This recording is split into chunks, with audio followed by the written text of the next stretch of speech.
നികുതി അടയ്ക്കാനാവശ്യപ്പെട്ട് പഞ്ചായത്തിൽ നിന്ന് വിളിച്ച ജീവനക്കാരിയും പോലീസുകാരനുമായി ഉണ്ടായ തർക്കം പരാതിയായി.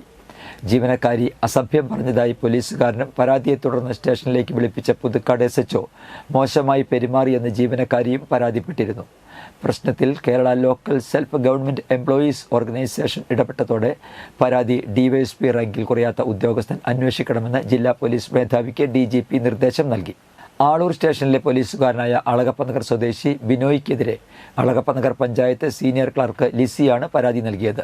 എന്നാൽ കെട്ടിട നികുതി അടച്ച തന്നെ ജീവനക്കാരി ഫോണിൽ വിളിച്ച് അപമാനിക്കുകയായിരുന്നുവെന്ന് പോലീസുകാരനും പരാതിപ്പെട്ടിരുന്നു. ഇതിനെ തുടർന്നാണ് ഇവരെ പോലീസ് സ്റ്റേഷനിലേക്ക് വിളിപ്പിച്ചത്. ജീവനക്കാരിയെ പോലീസ് സ്റ്റേഷനിലേക്ക് വിളിച്ചു വരുത്തി മോശമായി പെരുമാറിയെന്ന് കാണിച്ച് എംപ്ലോയീസ് ഓർഗനൈസേഷൻ നൽകിയ പരാതിയിലാണ് നടപടിക്ക് നിർദ്ദേശം. ഇരു കൂട്ടരെയും സ്റ്റേഷനിലേക്ക് വിളിപ്പിക്കുകയും സംസാരിച്ച് ധാരണയിൽ എത്തിയെന്നുമാണ് പഞ്ചായത്ത് അധികൃതർ പറഞ്ഞത്. എന്നാൽ ജീവനക്കാരി സംഘടന വഴി നൽകിയ പരാതി പിൻവലിച്ചിരുന്നില്ല. എന്നാൽ പോലീസുകാരൻ സ്റ്റേഷനിലെ CCTV ദൃശ്യം പരിശോധിക്കണമെന്ന് ആവശ്യപ്പെടുകയും പഞ്ചായത്തിൽ നികുതി പിരിവുമായി ബന്ധപ്പെട്ട രേഖകൾക്ക് വിവരാവകാശ നിയമപ്രകാരം അപേക്ഷ സമർപ്പിക്കുകയും ചെയ്തിരുന്നു. ഓഫീസിൽ തിരികെ എത്തിയ ലിസി തളർന്നു വീണെന്നും പരാതിയുണ്ടായിരുന്നു. മുഖ്യമന്ത്രിക്കും തദ്ദേശ സ്വയംഭരണ വകുപ്പ് മന്ത്രിക്കും സംഘടന പരാതി നൽകിയിരുന്നു. പരാതി മന്ത്രിയുടെ ഓഫീസിൽ നിന്ന് തദ്ദേശ സ്വയംഭരണ വകുപ്പ് ജില്ലാ ജോയിന്റ് ഡയറക്ടർക്ക് കൈമാറിയതായി അറിയുന്നു.